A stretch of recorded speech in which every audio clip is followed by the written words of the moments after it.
মনে রাখবেন, যারা বলে বিএনপি সংস্কার চায় না তারা মিথ্যা বলে।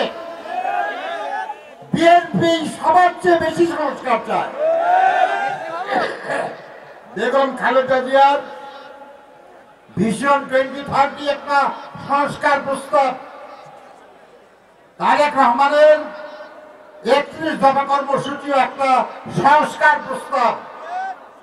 আমরা বলেছি যে যখনই ক্ষমতায় থাকেন এই সংস্কার প্রস্তাব বাস্তবায়ন করেন, আর আপনারা না করলে আল্লাহর মেহেরবানিতে আমরা দায়িত্ব পারলে আমরা এটা বাস্তবায়ন করবো ইনশাআল্লাহ।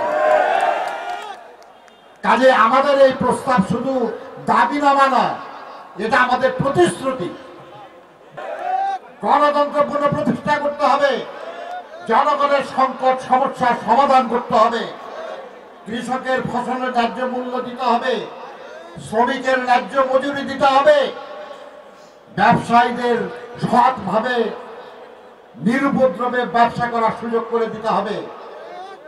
সমস্ত কাজগুলি আমাদের জনগণকে সাথে নিয়ে করতে হবে, আর সে কারণেই দরকার সকলের অংশগ্রহণ একটা নির্বাচন।